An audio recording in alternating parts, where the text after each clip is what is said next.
பாத்திரம். மார்ச் 14. கிறிஸ்துவுக்குள் பிரியமானவர்களே, அனுதினமும் தேவனோடு. இன்றைய தலைப்பு இரக்கத்தின் ஈரம். நல்ல மனுஷனுடைய நடைகள் கர்த்தரால் உறுதிப்படும். சங்கீதம் 37:23. நல்ல உள்ளத்தின் அடையாளம். அருமையான தேவ பிள்ளைகளே, நீ நல்லதையே பிறருக்கு செய்தால் நன்மையை பெறுவாய் என்பதுதான் இன்றைய வசனத்தின் கருப்பொருள். நல்ல மனிதனுடைய கிரியே அவனை நல்லவன் என்று அடையாளம் காட்டுகிறது. தங்களைப் போல பிறரையும் நேசித்து நலமானதை மட்டும் செய்யும் நல்ல உள்ளம் படைத்த மனிதர்களாக கிறிஸ்தவர்களாகிய நாமும் கிறிஸ்து நமக்கு காண்பித்த மாதிரியின்படியே நன்மையை செய்து நலமானதை தேடி அதை தொடர்ந்து கொள்ள வேண்டும். தீமைக்கும் அநீதிக்கும் துணை போகாமல் நற்குணசாலிகளாக பணிவுடனும் பண்புடனும் பழக வேண்டும்.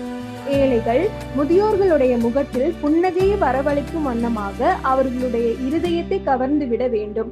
அவர்கள் தங்கள் இருதயம் கனிய கூறும் ஆசீர்வாத வார்த்தைகள் நம் வாழ்க்கைக்கு நல்ல உரமாக அமைகிறது.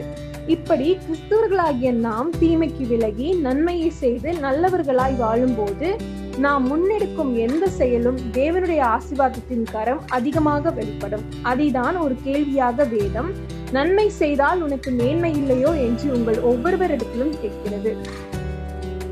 வீட்டிலும் சமுதாயத்திலும் நல்வாழ்வு. தேவன் மனிதர்களான நம்மை நன்மையும் செம்மையுமாக படைத்தார் அல்லவா? நாமும் அவரை போல நல்லவர்களாகவே வாழும்படியாக தானே. அருமையானவர்களே, குடும்பங்களுக்குள்ளே சமுதாயத்திலே நல்லவர்களாக விளங்குகிறோமா? பிறருடைய நலனை கருத்தில் கொள்ளுகிறோமா? உதவியின் கரத்தை நீட்டுகிறோமா? குடும்பத்தாரை அன்புடன் அரவணைத்து ஆதரிக்கிறோமா? சிந்தித்து சீர்படுவோம்.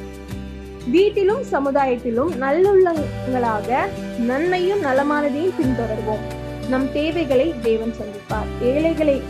ஏழையை கண்டால் இறங்கிடு, எதிரியை கண்டால் வணங்கிடு, தீமைக்கு ஒதுங்கிடு, நன்மையை பின்பற்றிடு, வாழ்க்கையில் வளம் பெற்றிடு. இயேசு கிறிஸ்து தாமே நன்மையான பாதையில் வழிநடத்துவாராக. ஆமென்.